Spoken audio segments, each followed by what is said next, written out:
की। बोलो जयकारा बोल मेरे फिर गुरु महाराज। गुरुमुखो, जैसा कि हम सब जानते हैं कि रोज के रोज रूहानियत के भरे सत्संग सुनते हैं और जीवन को अपना संवार भी रहे हैं, लेकिन उसके बावजूद हमें इस बात का बड़ा दुख होता है जब सुनने में आता है कि सत्संग सुनकर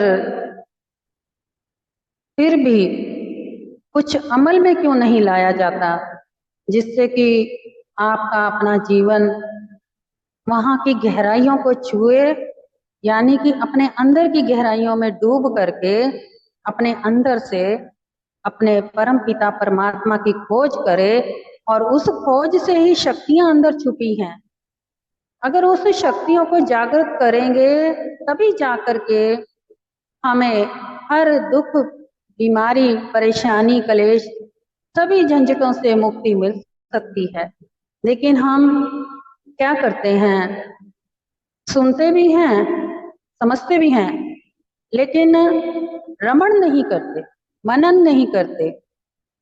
आपने सुना राम राम नाम, राम राम गुरुमुखो नाम नहीं है ये।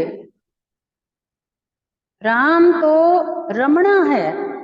रमणा जैसे कि हम अपने अंदर, जिसके अंदर परमात्मा इष्ट देव मालिक का नाम रम गया, यानी हमारे अंदर नस नस में चला गया, बस गया, केवल उसके नाम सिमरन के अलावा हमें कुछ भी ध्यान नहीं। भले ही हम सारा दिन संसार की बातों में, झमेलों में रहते हैं, लेकिन असल गुरुमुख की पहचान क्या है कि वो सारा दिन की चर्चाएं भले ही इन आंखों से देखे, कानों से सुने, मुंह से बोले, बाहरी ये जो हमारे नैन नक्श है ना, इनको भले ही बाहरी तक रहने दो, ये संसार के लिए ही बने हैं, लेकिन इसके अंदर एक स्मृति है। यहाँ पर वो स्मृति जो है वो हमारे अंदर है। उस स्मृति को आपने संसार में नहीं लगाना, बस इतना ही करना है।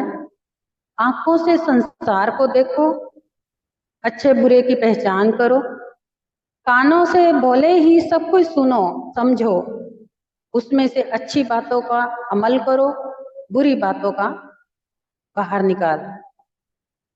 जुबान से कुछ बोलो तो वो शब्द बोलो सोच समझ के कि जिससे कि पवित्रता झलकती हो, अमृत रस की बूंदें निकलती हो, गंगा बहती हो। ऐसे ऐसे वचन अपने अंदर से निकालो। और जब आपकी अगर ये जो नैन नक्शों की पूरी नक्शा आप तैयार कर लेंगे, अच्छे विचारों से, संस्कारों से, स्वभाव से, तो ये नक्शा आपका स्मृति में जाएगा। जब ये हमारी स्मृति यानी हमारी जो सोच है उसके अंदर जब जाएगा, तब क्या होगा, जैसी हमारी सोच होगी वैसा ही हमारे अंदर मनन भी होगा। और सोच हमने फिर कैसी रखनी चाहिए जिससे कि मनन वैसा हो। सोच हमें वो रखनी है जो, अगर हमने मानो किसी की बातें सुनी या किसी की कोई तस्वीर देखी, फॉर एग्जाम्पल जैसे कि हमने मानो गुरुमुखों में से किसी की शक्ल देख रहे हैं बैठे बैठे, अब हम उस शक्ल को ना देखते हुए उसके अंदर जो बिंदु रूप बैठा हुआ परमात्मा है उसको देखने की कोशिश करें। और जो वो बोल रहा है उसकी बातें अगर हमारे विचारों से विरुद्ध हैं, संस्कारों से विरुद्ध हैं, तो उनको उस समय ना सुने। अगर हम बोल रहे हैं तो शुद्ध विचार अगर हमारे अंदर हैं, तो शुद्ध बोली हमारी निकल रही है, अच्छे गुणों की भाषा हम बोल रहे हैं, तो वो बोलें, तो धीरे धीरे ये हमारी स्मृति बनेगी। स्मृति से हमारे अंदर का मनन होगा, मनन से हमारे अंदर राम राम नाम अपने आप ही रटता जाएगा। क्यों? क्योंकि जहां पर शुचिता पवित्रता गंगा होती है, वहां पर केवल परमपिता परमात्मा का वास अपने आप बन जाता है। गुरुमुखो, एक बार की बात है, जब मनुष्य की रचना रचनी थी, तब जितने भी देवता हैं उनमें ये एक बात चली कि ये जो हमने मनुष्य बनाया है, अब इसके अंदर जो शक्ति है जो प्रवेश करनी है, हम ऐसा करते हैं कि इस शक्ति को इस मनुष्य शरीर में ना डर के इसको किसी जंगल में कहीं किसी गुफा में छोड़ आते हैं, वहां छुपा देते हैं, क्योंकि मनुष्य यहाँ तक पहुंच नहीं पाएगा।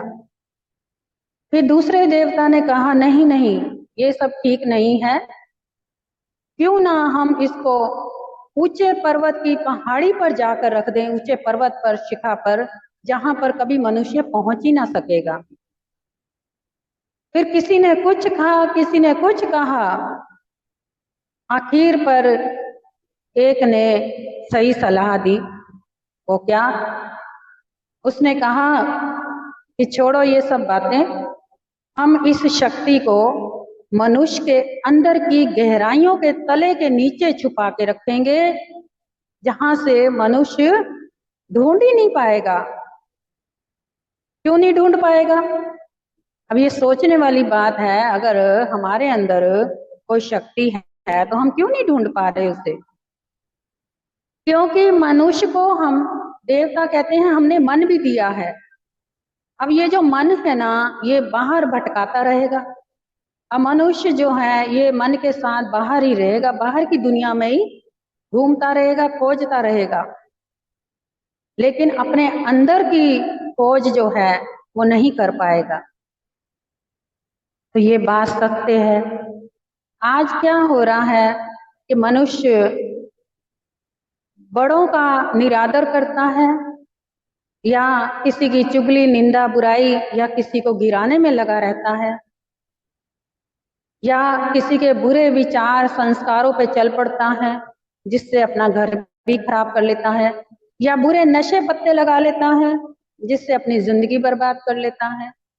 यानी कि उसको बाहर का ही होश है, अपने अंदर की तो कोई होश ही नहीं है।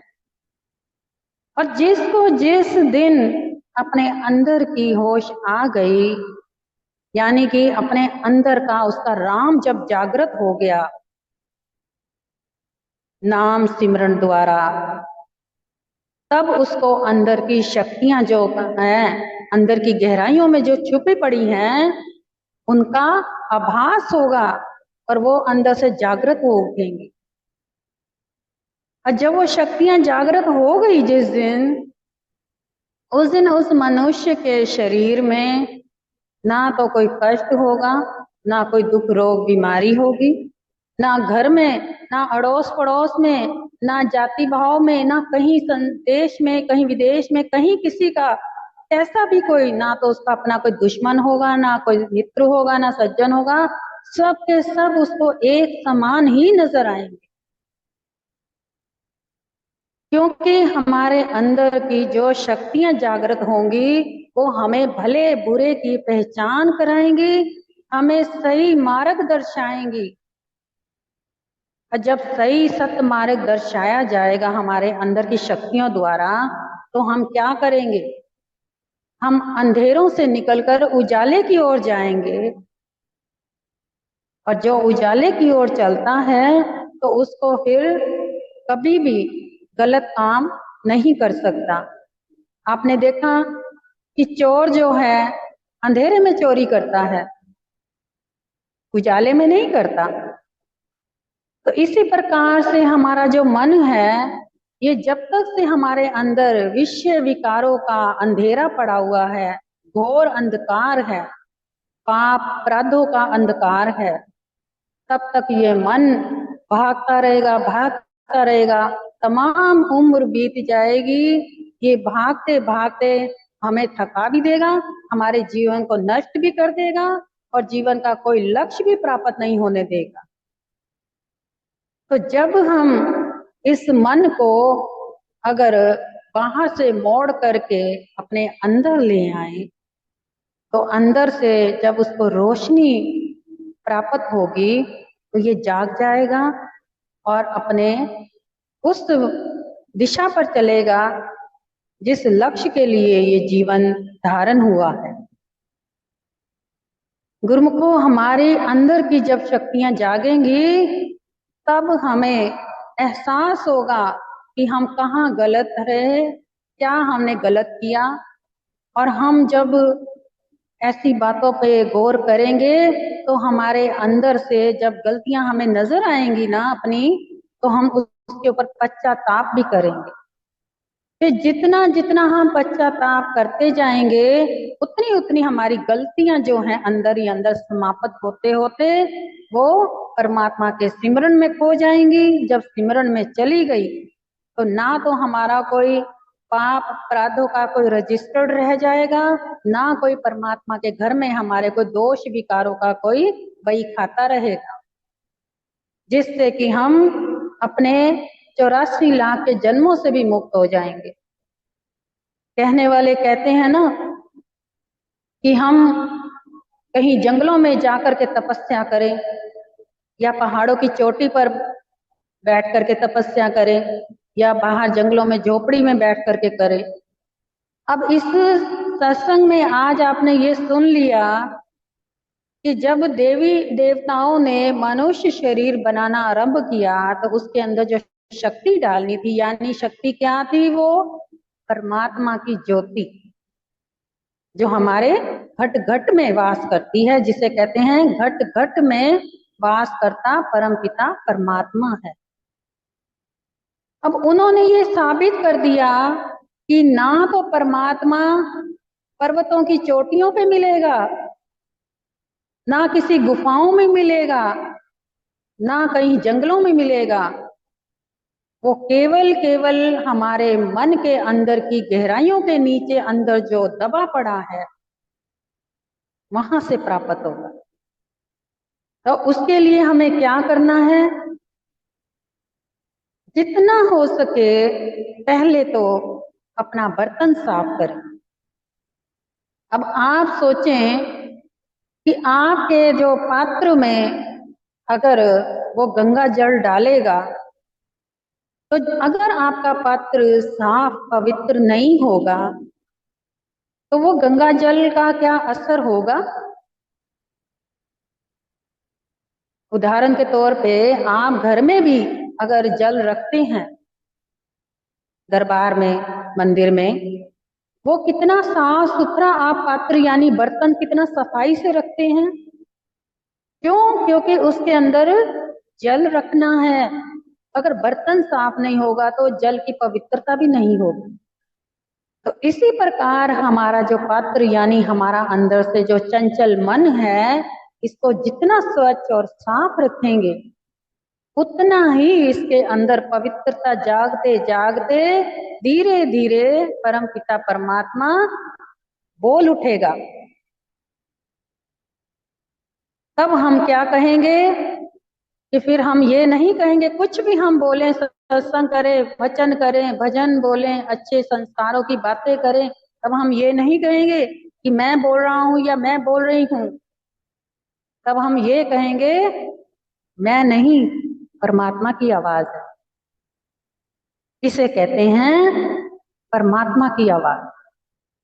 तो जिस दिन हमारे अंदर परमात्मा की आवाज आ गई उस दिन मानो कि हम जीते जी हमारा दूसरा जन्म हो गया और इस जन्म का हमने लाभ प्राप्त करके अपने मनुष्य चोले का लाभ किया और हमने लक्ष्य प्राप्त कर लिया। और इसी की प्रसन्नता में रहते हुए परमात्मा के सिमरन की विधि को ध्यान में रखते हुए अगर हम सिमरन करें। गुरुमुख कहीं कहते हैं कि हमसे ज्यादा देर बैठा नहीं जाता या नींद भी आ जाती है। ठीक है, इस बात की बात सच है, इसमें कोई गलत नहीं है, आप अपनी जगह सच कह रहे हैं। लेकिन तभी तो कहा जाता है महापुरुष शुरू शुरू से ही इतने समय से हमें इतनी देर तक समझाते रहे हैं और आज तक समझा भी रहे हैं कि जो जवानी में अगर हमने नाम नहीं जपा, जैसे कि जो आदत जवानी में डली होगी वो ही हमारी बुढ़ापे तक चलेगी, और जो बुढ़ापे में चल रही होगी वो हमारे मरते दम तक हमारे साथ जाएगी, अगले जन्मों जन्मों तक हमारा साथ निभाएगी। तो इस प्रकार से हमारा जो जन्म है तब जाके लेखे लगेगा। लेकिन आप अगर सवेरे अमृत वेले पे जो जो गुरुमुख जागते हैं सिमरन करते हैं, उस वक्त अगर आप सिमरन करते हुए अपने अंदर के कुछ ऐसे विकार होते हैं या किसी के प्रति कोई भावनाएं होती हैं, कैसी भी बातें होती हैं, उस घड़ी आपने अपने अंदर कुछ भी नहीं लाना, अपने पात्र को साफ रखते हुए सिमरन करना है। केवल ये कहना है प्रभु इस वक्त ये पात्र जो है आपके लिए स्वच्छ पड़ा है, आप आइए विराजिए और इस पात्र में अपने अमृत रस की बूंदे कुछ डाल करके मेरे जीवन को सफल बनाइए। तो गुरुमुखो इस प्रकार से वो सुनेगा, जरूर सुनेगा, ऐसी बात नहीं है। अब देखा जाए किसी का नाम पुकारा जाता है, अगर हम किसी को किसी नाम से पुकारेंगे, मान लो किसी का नाम रामलाल है, हमने उसको रामलाल रामलाल बार बार बुलाया, ओ रामलाल ओ रामलाल, एक बार बोलेंगे, दूसरी बार बोलेंगे, तीसरी बार तो वो सुनेगा ना। रामलाल ये तो है नहीं कि पीछे मुड़ के नहीं देखेगा, ये सुनेगा नहीं, सुनेगा, अवश्य सुनेगा। क्यों? क्योंकि उसका नाम ही रामलाल है। तो इसी प्रकार उसका नाम परमात्मा है, सतगुरु है, इष्ट देव मालिक परम पिता है। उसको जिस भी भाव के नाम से आप उसको एक बार नहीं रोजाना पुकारेंगे, वो एक ना एक दिन जरूर सुनेगा, पर वो आपकी पुकार सुनते ही उसी वक्त पूरी करेगा जो भी आपकी मनोकामनाएं, आपकी मन वांछित फल हैं, आपको जरूर प्राप्त हो। क्योंकि उसके घर में देर है अंधेर नहीं, ये आपने सुना हुआ है, लेकिन देर क्यों है? उसके घर में देर नहीं है, देर हमारे अंदर है। अंधेर उसके घर में नहीं, अंधेर हमारे अंदर है। जो अभी आपने सुना कि हमारे मन चित्त वृत्तियां जो हैं वो अभी अंधेरे में छुपी हुई हैं, जब वो जागेंगी तो अंधेर अपने आप समाप्त हो जाएगा।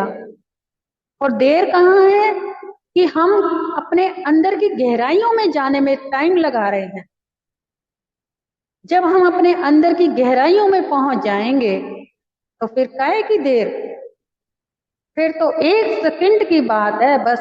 जैसे आंख झपकते हैं ना, ऐसे आंख झपकते ही वो सामने प्रकट हो जाएगा।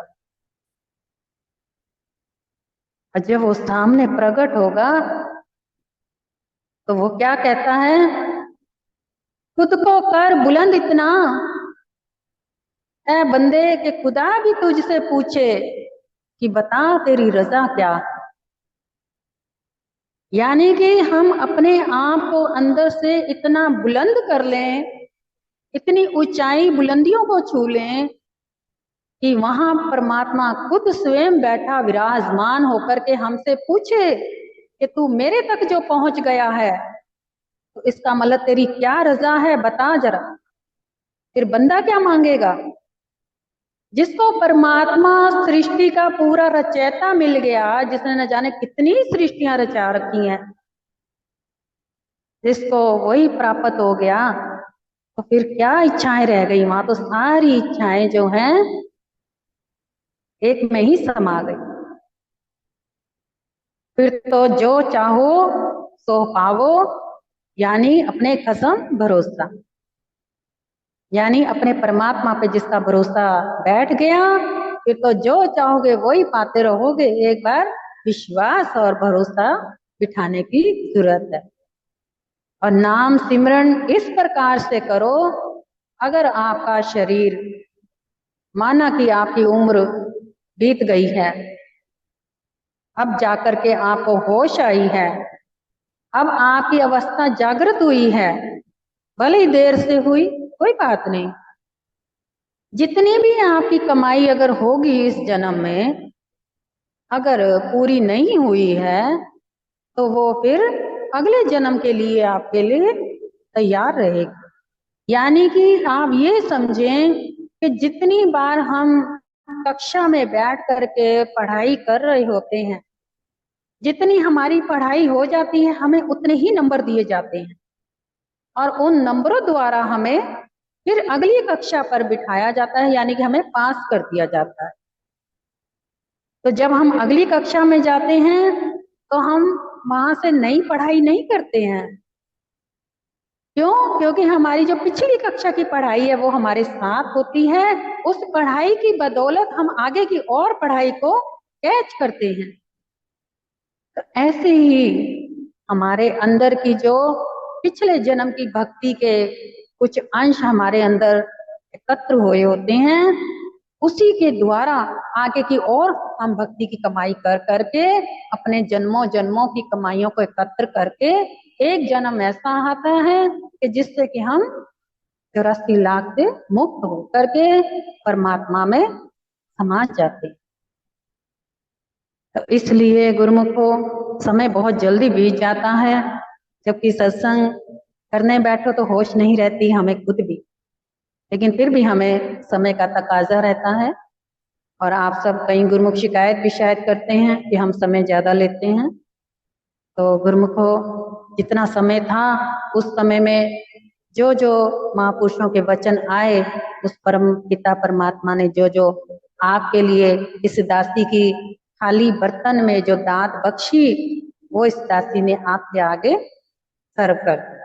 हाथ जोड़ के आपसे ये दासी फिर भी क्षमा चाहेगी, अगर किसी का भी कोई मन दुखा हो, किसी वचन द्वारा या किसी ऐसी भूली हो गई हो, तो भूल हो जाती है, आखिर हम भी इंसान हैं। तो आप सब अपने जन्म को सार्थक करें, इस प्रकार से सिमरन करके जीवन को सफल बनाएं। बोल जयकारा बोल मेरे श्री गुरु महाराज की जय।